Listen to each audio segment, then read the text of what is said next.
کا کردار تاریخی ہے، اس میں آپ نے چھوٹا ہونے کے باوجود کہا کہ میں بچہ ہوں لیکن میں آپ کا ہر سر دور کرنے آپ کا ساتھ دوں گا۔ اس کے بعد کا جو وقت ہے وہ انتہائی سخت تکلیف کا ہے، حتیٰ کہ ہمارے پیارے آقا کریم صلی اللہ علیہ وآلہ وسلم کو بے انتہا ستایا کہ آپ نماز پڑھے ہوتے تھے تو کفار آپ کی گردن پر اوجڑی، اونٹ کی اوجڑی بہت بڑی اور وزنی ہوتی ہے، آپ کے کندھوں پر لا کر ڈال دیا کرتے ہیں۔ لیکن آقا کریم صلی اللہ علیہ وسلم فرماتے ہیں کہ میری زندگی کا سب سے سخت دن وہ تھا جب میں اپنے ماموں کے علاقے طائف گیا اور میں نے ان کو دین اسلام کی طرف بلایا اور انہوں نے شریر بچوں کو میرے پیچھے لگا دیا۔ ان بچوں نے آپ سرکار مبارک کو اتنے پتھر مارے کہ آپ کا شریر مبارک زخمی ہو گیا، حتیٰ کہ خون بہہ بہہ کر آپ کے نالین مبارک بھی خون سے تر ہو گئے۔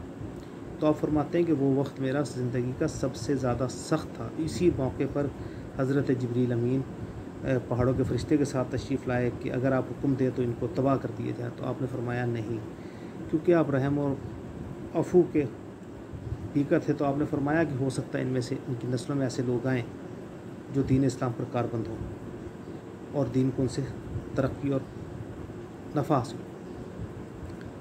اس کے آپ نبی پاک صلی اللہ علیہ وسلم کا پیشن بھی دیکھ سکتے ہیں کہ تبلیغ دین کے حوالے سے ان کا پیشن کتنا زیادہ تھا۔ اس کے بعد تقریباً ان واقعات کے بعد حضرت خدیجہ رضی اللہ تعالیٰ بھی پردہ فرما گئیں، جناب ابو طالب رضی اللہ تعالیٰ بھی پردہ فرما گئے۔ یہ 10 جو ہے 90 کا سال تھا، یعنی آپ کی عمر تقریباً 50 سال تھی اس ٹائم نبوت کا اعلان کی، نبوت کا اظہار ہوئے 10 سال ہو چکے تھے۔ اسی زمانے میں پھر یثرب سے پہلا قافلہ آتا ہے، پھر دوسرا اور پھر تیسرا۔ اس کے بعد جو ساتھی ہجرت حبشہ سے رہ گئے تھے وہ ہجرت مدینہ کر لیتے ہیں۔ یہ تقریباً 13 نبوی میں، جس کو ہم پہلا سال ہجری کہا جاتا ہے، جہاں سے اسلامی تاریخ شروع ہوتی ہے، وہ ہجری سال ہے جو آپ کی عمر مبارک کے تقریباً 53ویں سال سے شروع ہوتا ہے۔ تو آپ سرکار کے ساتھ حضرت محمد صلی اللہ علیہ وسلم خاتم النبیین کے ساتھ آپ کے یار غار حضرت ابو بکر صدیق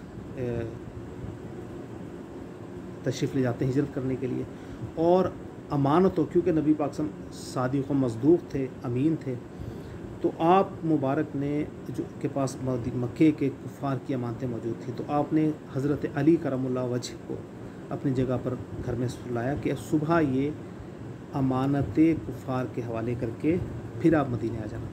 چنانچہ جناب حضرت علی کرم اللہ وجہ رضی اللہ تعالیٰ عنہ سلام علیہ نے ایسا ہی کیا، اور حضرت ابو بکر صدیق اور نبی پاک صلی اللہ علیہ وسلم کیونکہ ان کے اوپر کفار نے اونٹوں کا بہت زیادہ انعام مقرر کر دیا، تو آپ غیر معروف راستے سے سمندر کے کنارے کنارے مدینہ کی طرف تشریف لے گئے اور لمبا والا راستہ اختیار کیا جو کچھ پیچیدہ اور دشوار بھی تھا۔ الغرض آپ مقررہ وقت پر مدینہ تشریف لے آئے، جہاں پر انصار اور مہاجرین میں آپ نے ایک مواخات کا ایک رشتہ قائم کیا۔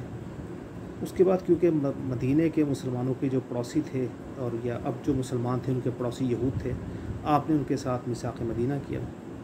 یہ بہت شاندار معاہدہ تھا، اس کا تمام اہل مدینہ کو فائدہ ہوا، لیکن غزوہ بدر میں انہوں نے ساتھ نہیں دیا، غزوہ احد میں ساتھ نہیں دیا۔ اس کے بعد انہوں نے ریشہ دوانیاں شروع کر دیں، چنانچہ حضرت محمد صلی اللہ علیہ وسلم نے ان کے خلاف کارروائیاں کی، اور پہلے بنو مستلق اور پھر خیبر کے علاقے میں۔ یہ سب واقعات تقریباً غزوہ خندق کے بعد ہی پیش آئے۔ غزوہ خندق کے بعد آپ سرکار کو مکہ اور خانہ کعبہ کی یاد سزانے لگی، تو آپ سرکار خانہ کعبہ کی زیارت اور عمرہ کرنے کے لیے تشریف لے کر گئے، جہاں پر بیعت رضوان ہوئی۔ بیعت رضوان ہونے کی وجہ یہ تھی کہ حضرت عثمان غنی نے کہا کہ اے اللہ کے نبی، میں نے مکے کے لوگوں پر بہت زیادہ احسان کیا، تو مجھے آپ جانے دیجیے، میں ان سے بات کرتا ہوں۔ آپ نے فرمایا جائیں۔ تو حضرت عثمان غنی کی کیونکہ برادری وہاں پہ بہت مضبوط تھی، بنو امیہ، تو انہوں نے حضرت عثمان کو روک لیا وہاں پر۔ جب حضرت عثمان غنی کو آنے میں دیر ہوئی، غالباً 3 دن کا ٹائم لگ گیا، یعنی کہ کافی ٹائم زیادہ لگ گیا، تو یہ خدشہ پیدا ہوا کہ شاید جناب حضرت عثمان غنی شہید ہو گئے۔ اس موقع پر نبی پاک صلی اللہ علیہ وسلم نے صحابہ کرام سے آخری وقت تک، آخری خون کے قطرے تک لڑنے کی بیعت لی، اور سورہ فتح کے آخری رکوع میں بھی اس کے بارے میں حوالہ جات موجود ہیں۔ اور اسی موقع پہ آپ سرکار نے فرمایا اپنے دوسرے ہاتھ کو سب کے اوپر ہاتھ رکھتے ہوئے کہ یہ حضرت عثمان کا ہاتھ ہے۔ الغرض جب مکے والوں کو خبر ہوئی کہ یہ معاملہ ہو گیا تو وہ واپس آئے۔ انہوں نے سہیل جو ابو جندل رضی اللہ تعالیٰ کے والد تھے ان کو بھیجا معاہدے کے لیے۔ انہوں نے ایک معاہدہ کیا وہ معاہدہ بظاہر مسلمانوں کی مخالفت میں تھا، لیکن جب وہ بعد میں اس کے ثمرات آنے شروع ہوئے تو مسلمانوں کو اندازہ ہوا کہ یہی معاہدہ مسلمانوں کے لیے زیادہ کارآمد اور زیادہ بڑا اور زیادہ شاندار تھا۔ اسی معاہدے کی وجہ سے مسلمان بہت تیز رفتاری سے بڑھنے لگے، مسلمانوں کی تعداد میں اضافہ ہونے لگا۔ اس معاہدے کی روح سے یہ تھا کہ اگر کوئی کافر مسلمان ہو کر مدینہ چلا جائے تو کفار اس کو واپس لے لیں گے، لیکن اگر کوئی مدینہ سے مکہ آ جائے اپنی مرضی سے تو مکے والے اس کو واپس نہیں کریں گے۔ اس کا بجائے کفار کو فائدہ ہونے کے نقصان ہونے لگا۔ جو مسلمان مکہ میں موجود رہ گئے تھے انہوں نے تکلیفیں تو برداشت کر رہے تھے، لیکن اپنی جان پر سختیاں جھیلتے ہوئے تبلیغ جاری رکھی۔ اس سے کافی زیادہ تیز رفتاری سے یعنی اسلام پھیلنا شروع ہو گیا۔ اس کے بعد کفار مکہ نے ہی جو یہ معاہدہ تھا وہ توڑ دیا۔ معاہدہ امن کا 10 سال کا تھا، لیکن وہ 1 سال بھی صبر نہیں کر سکے۔ تو 1 سال کے کچھ عرصے بعد مسلمانوں کا ایک حلیف قبیلہ تھا، اس پر حملہ کر دیا کفار کے حلیف نے، مکہ کے حلیف نے، اور کافی خون ریزی کی۔ نبی پاک صلی اللہ علیہ وسلم نے اس کا قصاص طلب کیا بطور یعنی کہ حلیف کے، کیونکہ عربوں کا یہ دستور تھا کہ حلیف اپنے حلیف کی امداد کرتے تھے اور ان کا خون بہا بھی طرف کرتے۔ کفار نے کہا جی ہم اس معاہدے کی پاسداری نہیں کریں گے اور اس معاہدوں کو پاڑ دیا۔ نبی پاک صلی اللہ علیہ وسلم نے اب ایک بڑے لشکر کے ساتھ مکے پر حملہ کرنے کی تیاری کی اور راتوں رات مکہ پہنچ گئے۔ جب آپ مکہ کے بالکل نوائیں پہنچ گئے تو کفار کو اندازہ ہوا کہ یہ تو ایک بہت بڑا لشکر آ گیا جس کا مقابلہ نہیں کر سکتے۔ اب ان کے دل تو نرم ہو ہی چکے تھے۔ پچھلے 2 سال کی مسلمانوں نے جو اذیت برداشت کر کے مکہ میں رہ کر جو تبلیغ کی تھی اس کے اثرات نظر آنے شروع ہوئے تھے۔ تقریباً نیم دلی سے کچھ لوگ پورے دل سے مسلمان ہونے کے لیے تیار تھے۔ اب جو یہ قافلہ آیا اور نبی پاک صلی اللہ علیہ وسلم نے عام معافی کا اعلان کیا تو لوگ جوق در جوق مسلمان ہونا شروع ہو گئے۔ مکہ فتح ہونے کے بعد آپ سرکار نے پہلے حضرت ابوبکر صدیق کو امیر حج بنا کر بھیجا، اس کے بعد آخری حج آپ نے خود آ کر فرمایا۔ اسی زمانے میں جو طائف کے علاقے میں ایک بڑی لڑائی ہوئی، بڑی سخت لڑائی ہوئی، جس کے اندر مسلمانوں کو ایک دفعہ تو ایسا محسوس ہوا کہ شاید وہ شکست نہ کھا جائیں، لیکن بہرحال اللہ تعالیٰ نے حوصلہ عطا فرمایا۔ اچھا، اسی تقریباً 5 اور 6 ہجری کے درمیان 2 جگہ پر نبوت کے دعوے دار آئے، اور اس کے بعد پھر ایک نبیہ بھی نے بھی نبوت کا دعویٰ کیا۔ اس میں وہ اسود انسی تھا، مسلمہ کذاب تھا اور اشجع تھی، یہ اس کے علاوہ بھی اور کچھ لوگ تھے ایسے جنہوں نے نبوت کا دعویٰ کیا۔ مسلمہ کذاب ان سب میں زیادہ بڑھا ہوا تھا۔ مسلمہ کذاب نے ایک ایلچی بھیجا، اس نے کہا کہ اللہ کے نبی، میں بھی اللہ کا نبی اور آپ بھی اللہ کا نبی، معاذ اللہ، نقل کفر مباشرت، اللہ تعالیٰ ہمیں اس کے لیے معاف فرمائے، لیکن حالات کو بیان کرنے کے لیے بات کو تو بیان کرنا پڑتا ہے۔ تو اللہ کے نبی نے فرمایا کہ میں اللہ کا آخری نبی ہوں، میرے بعد کوئی نبی اور کوئی رسول نہیں آئے گا اور تو جھوٹا ہے۔ وہ بدبخت اتنا مکار آدمی تھا، اتنا مکار آدمی تھا، تو اللہ تعالیٰ نے توفیق عطا فرمائی، کسی جگہ پر کچھ ریسرچ پیپر مجھے ملے نظر آئے جو دینیات کے ایک ماہر نے، مجھے ان کا نام میرے ذہن سے نکل گیا، لیکن انہوں نے وہ تمام حوالہ جات درج کیے ہوئے تھے۔ اور مسلمہ کذاب نے جو شاعری کی ہوئی تھی وہ یہی تھی، مطلب سورہ فیل نازل ہوئی تھی، تو سورہ فیل کے وزن کے اوپر اس نے ایک صورت، کیونکہ شاعر تو وہ تھا بدبخت، اس نے کہا تھا الفیل وما ادراک ما الفیل، یعنی اس طرح اس نے ایک بیانہ بنا کے نا کہ ہاتھی، اور تمہیں کیا ہاتھی تم نے کبھی دیکھا؟ تمہیں پتہ ہاتھی کیا تم نے کبھی ہاتھی دیکھا؟ کیا تمہیں پتہ ہاتھی کیسا ہوتا ہے؟ یعنی یہ باقاعدہ اس نے اور اس کے اوپر پوری قوم اس کی ایمان لی تھی۔ اور نبی پاک صلی اللہ علیہ وسلم کے پردہ فرمانے کے بعد جب حضرت اسامہ کی زیر قیادت اس کے خلاف لشکر کشی کی گئی تو وہ لوگ اتنی جاں بازی سے لڑے کہ ایک دفعہ تو ایسا لگا کہ شاید مسلمان ناحق پر ہیں اور وہ لوگ حق پر ہیں، لیکن اللہ تعالیٰ نے مسلمانوں کو فتح عطا فرمائی اور ایک اس کا جو ماننے والا تھا وہ قتل ہوا، واصل جہنم ہوا۔ تو یہ نبی پاک صلی اللہ علیہ وسلم کے حالات زندگی کا ابتدائی دور تھا۔ اس کے بعد جناب سیدنا ابوبکر صدیق کا ایک انتہائی مشکل حالات کا دور جو 2.25 سال پر تھا وہ آیا، جس کے اندر مسلمہ کذاب کے خلاف کارروائی کی گئی اور ان جو منکرین زکوٰۃ تھے ان کے خلاف کارروائی کی گئی۔ یہ بہت بڑی کارروائیاں تھیں۔ تقریباً 2.25 سال کے قریب سیدنا ابوبکر صدیق رضی اللہ تعالیٰ نے حکومت کی. آپ نے وفات سے پہلے فرمایا کہ میری ایک بیٹی میرے یعنی وفات پانے کے بعد پیدا ہوگی تو اس کو میری میراث میں سے حصہ دینا. ان کا اس بیٹی کا نام ام کلثوم تھا، اور جو بعد میں غالباً حضرت عبداللہ بن عمر نے ان کا جنازہ پڑھایا. وہ شادی کے بعد یعنی چھوٹی عمر میں ان کا نکاح ہو گیا تھا. اس کے بعد یہ بعد کے حالات ہیں. یہ وہی ام کلثوم ہے جن کے بارے میں اب کچھ شیعہ جو ہیں ذاکرین وہ یہ کہتے ہیں کہ ان کا نکاح حضرت عمر سے ہوا تھا. اب جو پیدا ہی حضرت عمر کے زمانے میں ہوئی ہیں تو وہ حضرت عمر کے 11 سالہ دور میں کتنی بڑی ہو گئی ہوں گی کہ حضرت عمر سے ان کا نکاح ہو گیا اور پھر بچہ ہوا ہو جس کے غم میں وہ بچہ بھی فوت ہو گیا اور وہ بھی فوت ہو گئی.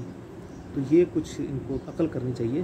حضرت ابوبکر صدیق کی جو اولادیں تھیں وہ سب کے سامنے، جناب محمد بن ابوبکر صدیق جن کو حضرت علی کرم اللہ وجہ نے پالا، حضرت عبد الرحمن جو بڑے تھے اور ایک بیٹے اور جو وفات پا گئے تھے، حضرت اسما اور جناب حضرت عائشہ صدیقہ رضی اللہ تعالیٰ، یہ دو ان کی صاحبزادیاں تھیں. اور تیسری صاحبزادی ام کلثوم جن کا میں نے آپ کو حوالہ دیا ہے جو حضرت عمر کے زمانے میں پیدا ہوئی تھی حضرت ابوبکر صدیق کے وفات پر. اس کے بعد حضرت عمر فاروق کا ایک بڑا ہی مضبوط دور اقتدار آیا سامنے، جس کے اندر تقریباً زیادہ تر فتوحات ہوئی. اسلامی جو سلطنت بہت وسیع اور اس پیمانے پر پھیل گئی، اور مسلمانوں کے پاس اتنی زیادہ آمدنی ہو گئی کہ کوئی زکوٰۃ لینے کے لیے تیار نہیں ہوتا تھا. یعنی ہر طرف خوشحالی کا دور ہوا تھا. اس دوران کچھ مشکل اور سخت فیصلے بھی کیے گئے، حتیٰ کہ تقریباً 10 سال سے کچھ عرصہ اوپر دور حکومت کر کے حضرت عمر فاروق شہید کر دیے گئے. حضرت عمر فاروق جب شہادت کا آپ کو یقین ہو گیا تو آپ نے 6 رکنی ایک پینل بنایا. اس 6 رکنی پینل نے حضرت عثمان غنی رضی اللہ تعالیٰ کو نیا خلیفہ نامزد کیا. حضرت عثمان غنی نے بیعت لی. آپ کا تقریباً 11 سال کے قریب آپ کا دور حکومت بنتا ہے. حضرت عثمان غنی انتہائی بے رحمی سے شہید کیے گئے. اب وہ حالات اللہ بہتر جانتے ہیں. حضرت عثمان غنی کے بارے میں میرے آقا کریم صلی اللہ علیہ وآلہ وسلم جو اللہ کے آخری نبی اور صادق و مصدوق نے فرمایا کہ بیر روما کو خریدنے کے بعد اگر عثمان کوئی اور نیک عمل نہ بھی کرے تو عثمان کے لیے یہی عمل کافی ہے. اور آپ سرکار نے بارہا حضرت عثمان غنی کے بارے میں فرمایا. تو حضرت عثمان غنی کے کردار کے اوپر بات کرنے سے ہماری اپنی زبان گندی ہوگی. حضرت عثمان غنی رضی اللہ تعالیٰ عنہ کا کردار بہت بلند ہے. حضرت عثمان غنی کی شہادت کے بعد حالات انتہائی پیچیدہ اور انتہائی سخت تھے. اتنے سخت حالات میں جناب سیدنا علی کرم اللہ وجہ نے اقتدار سنبھالا. آپ کے حالات اتنے زیادہ سخت تھے کہ آپ کو مدینہ منورہ جو آپ کو بہت زیادہ عزیز جگہ تھی وہ چھوڑ کر کوفہ جانا پڑا. یعنی باغیوں کے حالات اتنے سخت تھے. اب اس کا جو مخالفین نے ناجائز فائدہ اٹھایا، انہوں نے کہا جی آپ قاتلین عثمان کو پناہ دے رہے ہیں. تو حضرت علی کرم اللہ وجہ نے کہا بھائی میں اگر پناہ دے رہا ہوں تو تم آ کر ان سے انتقام لے لو، بدلہ لے لو، مار دو، قتل کر دو. لیکن وہ بات ٹل گئی. لیکن اس کی جگہ پر انہی غلط فہمیوں کی بنیاد پر حضرت زبیر جو حضرت نبی پاک صلی اللہ علیہ وسلم کی حضرت صفیہ کے صاحبزادے تھے، حضرت طلحہ اور حضرت عائشہ صدیقہ وغیرہ نے ایک لشکر لیا اور قاتلان عثمان کے قصاص کے لیے نکلے. حضرت علی کرم اللہ وجہ سے ان کا مقابلہ ہوا اور ظاہر حضرت علی کرم اللہ وجہ کے ہاتھ پر اللہ تعالیٰ نے فتح رکھی. آپ کامیاب رہے. آپ نے عزت و اکرام سے حضرت عائشہ صدیقہ رضی اللہ تعالیٰ کو مدینہ واپس پہنچایا. جنگ کے دوران کسی وجوہات کی بنا پر حضرت طلحہ اور حضرت زبیر جیسے جلیل القدر صحابہ کرام شہید کر دیے گئے. اس کے بعد حضرت معاویہ رضی اللہ تعالیٰ کے ساتھ معاملہ پیش آیا. اب یہاں پر امت کا توڑ پیدا ہونا شروع ہوا. جناب امیر معاویہ رضی اللہ تعالیٰ کے ساتھ جو صحابہ کرام تھے وہ بنو امیہ کے لوگ تھے. وہ کافی زیادہ زیرک اور پڑھے لکھے تھے. جب جنگ ہوئی تو جنگ کے ابتدا میں ہی حضرت علی کرم اللہ وجہ کا پلڑا بھاری تر فتح ان کے ہی ہاتھ پر تھی. تو بنو امیہ نے کہا جی ہم تو نہیں لڑ سکتے. انہوں نے قرآن شریف اٹھا لیے اور صلح کی بات کی. اب یہاں پر کچھ ایسا ہوا کہ جو متنازع تھا. اس متنازع میں ایک تیسرا فریق ہمارے سامنے آیا جن کو ہم کہتے ہیں خوارج، یعنی جو خارج کیے گئے ہیں. یہ لوگ کہتے تھے کہ ہمیں کسی تحکیم کی ضرورت نہیں کیونکہ حضرت علی اور حضرت امیر معاویہ نے تحکیم مقرر کیا تھے. ادھر کچھ غلط فہمی ہوئی. وہ ایک ایسا کنٹروورشل موضوع ہے کہ جس پر ہم بات نہیں کریں گے. اصل میں ہم مختصر طور پر اسلامی تاریخ کو دہرانا چاہ رہے ہیں تاکہ جو نیٹ پر بے انتہا جھوٹی سچی باتیں اور واقعات مشتہر ہیں ان سے تو جان چھڑائی جائے نا. کچھ سچے، کچھ حقیقی جو اہل سنت والجماعت سے منسلک واقعات ہیں ان کو ہی صرف بیان کیا جائے، اور جن میں سچائی بھی ہے اور جن میں کوئی کنٹروورشلزم نہیں ہے۔ اب یہ جو خوارج تھے یہ بات کرتے تھے قرآن کی، یہ کہتے تھے ہمارے لیے صرف قرآن مجید کافی ہے۔ یہ نکل گئے، حضرت علی کرم اللہ وجہ کے لشکر سے نکل گئے، اس کے بعد یہ باہر کے علاقے میں چلے گئے، انہوں نے سورش برپا کر دی۔ وہ سورش اتنی بڑی کہ حضرت علی کرم اللہ وجہ کو جنگ نہروان سے لڑنی پڑی، بڑی سخت جنگ ہوئی۔ حضرت علی نے کم و بیش ان کا صفایا کر دیا تھا، لیکن یہ بدبخت پھر نکل گئے اور یمن اور پھر اس سے آگے کی طرف جا کے علاقوں میں پھر اپنے آپ کو طاقتور کرنا شروع کر دیا۔ الغرض یہ کہ انہی خوارج میں سے ایک آدمی تھا عبد الرحمن بن ملجم، جس نے سیدنا حضرت علی کرم اللہ وجہ کو نماز فجر کی اذان دینے کے بعد یا نماز کے دوران شہید کر دیا۔ حضرت علی کرم اللہ وجہ کے بعد حضرت سیدنا امام حسن رضی اللہ تعالیٰ عنہ مسلمانوں کے 5ویں خلیفہ بنے۔ آپ کا دور خلافت انتہائی مختصر، یعنی یہ 5 ماہ۔ اس سے میرے آقا کریم صلی اللہ علیہ وآلہ وسلم کی یہ حدیث پوری ہو گئی کہ میرے بعد جو خلافت کی جو چکی ہے 25 سال چلی گئی۔ تو کم و بیش حضرت سیدنا ابو بکر صدیق رضی اللہ تعالیٰ، حضرت عمر فاروق رضی اللہ تعالیٰ، حضرت عثمان غنی رضی اللہ تعالیٰ، حضرت علی کرم اللہ وجہ اور حضرت امام حسن رضی اللہ تعالیٰ کا دور اقتدار تقریباً اتنے ہی سالوں پر محیط ہے۔ اس کے بعد جناب سیدنا امیر معاویہ کا دور حکومت چلائی، کافی طویل عرصے پر محیط تھا۔ اس کے زمانے میں کافی سورشیں ہوئی، لیکن حضرت سیدنا امیر معاویہ نے اپنی سلطنت کو کافی وسیع کیا، انتظامات کو مضبوط کیا۔ سیاسی طور پہ آپ کافی تدبر رکھنے والے آدمی تھے۔ آپ نے ہی سب سے پہلے بیڑے کو تشکیل دیا اور سب سے پہلے قسطنطنیہ کی طرف بھی۔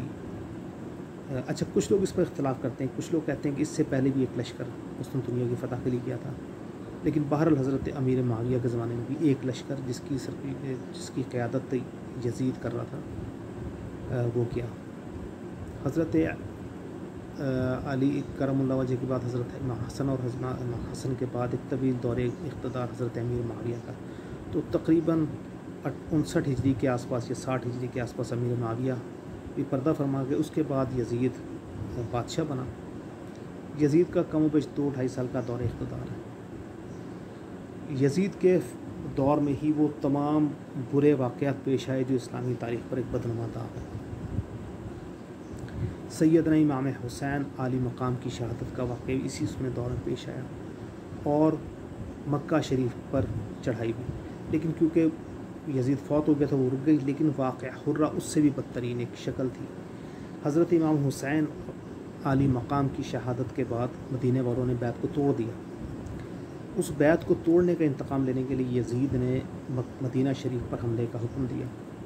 مدینہ شریف کو تاراج کر دیا گیا۔ 3 دن کے لیے مدینہ شریف کو فوجیوں کے حوالے کر دیا گیا۔ وہ 3 دن ایسے تھے کہ مدینہ المنورہ شریف میں مسجد نبوی کے اندر 3 دن اذانیں نہیں ہوئی۔ ایک تابعی حضرت سعید بن مسیب رحمۃ اللہ علیہ فرماتے ہیں کہ میں مدینہ شریف میں ہوتا تھا اور میں اذان دیتا تھا اور میں اکیلا مسجد میں ہوتا تھا۔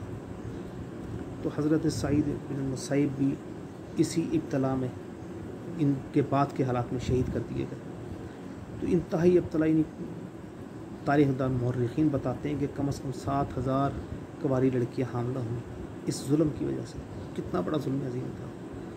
تو اللہ ہم پر اپنا رحم کرم فرمائے۔ یزید حالات کو، واقعات کو برداشت نہ کیا، واصل بحق ہو گیا، اللہ تعالیٰ اسے معاف فرمائے۔ باقی حالات کو اللہ تعالیٰ ہی بہتر جانتے ہیں۔ یزید کے بعد کچھ دنوں کے لیے اس کا بیٹا بنا، لیکن اس نے خلافت ترک کر دی۔ اس کے بعد حضرت سیدنا عبداللہ بن زبیر، جو زبیر رضی اللہ تعالیٰ کے صاحبزادے تھے اور جو مدینہ میں ہجرت کے بعد پہلے مسلمان صحابی پیدا ہوئے تھے، یہ وہ ہیں۔ نبی پاک صلی اللہ علیہ وسلم نے ان پہ خصوصی التفات، کیونکہ نبی پاک صلی اللہ علیہ وسلم کی بھی حضرت صفیہ کے ہی پوتے تھے، تو بہت محبت تھی۔ حضرت عبداللہ بن زبیر بھی ظاہر امام حسین کے رشتہ دار تھے، تو اس کے قصاص کے بھی طلبگار تھے، اور ظاہر اس بات کے بھی طلبگار تھے کہ بھی اب قریش میں سے نبی پاک صلی اللہ علیہ وسلم کا قریبی رشتہ تو میں ہوں، تو خلافت میری طرف بھی منتقل ہو سکتی ہے۔ تو یہ شورش برپا ہو گئی۔ اسی زمانے میں بنو ثقیف کا ایک نوجوان تھا، وہ امام حسین کے قتل کا انتقام لینے کے لیے نکلا، جس کے والد ایک صحابی تھے۔ اب کیونکہ وہ بھی اہل سنت اور اہل جماعت کے درمیان ایک متنازع شخصیت ہے، اس لیے ہم اس کا بھی حوالہ نہیں دیتے، لیکن بہرحال انہوں نے امام حسین کے قاتلین کو چن چن کر ہلاک کر دیا۔ پھر وہ خود بھی شہید ہو گئے۔ عبداللہ بن زبیر اور ان کے بھائیوں نے حجاز اور کافی بڑے علاقے پر کنٹرول حاصل کر لیا، لیکن پھر بنو امیہ کا کیونکہ پورا خاندان ہی حکومت کے ساتھ منسلک تھا اور حضرت امیر معاویہ کے زمانے میں انہوں نے طویل تربیت پائی تھی، تو انہوں نے حالات کو اس طرح قابو کیا کہ حضرت عبداللہ بن زبیر نہت خانہ کعبہ کے اندر شہید کر دیے گئے، اور اس میں خانہ کعبہ کو کافی زیادہ نقصان بھی ہوا، یعنی کہ خانہ کعبہ شہید بھی ہوا۔ پھر آپ کی لاش کو 3 دن کے لیے درخت پر ٹانگ دیا گیا۔ تو یہ وہ حالات اور واقعات تھے جو حضرت محمد صلی اللہ علیہ وسلم کے بعد پیش آئے، نبی پاک صلی اللہ علیہ وسلم کی زندگی کے ابتدائی حالات تھے اور نبی پاک صلی اللہ علیہ وسلم کی زندگی کے بعد بھی پیش آئے۔ یہ وہ واقعات ہیں جن کو انتہائی متنازع بنا کر مسلمانوں میں تفرقہ ڈالنے کی بات کی جاتی ہے۔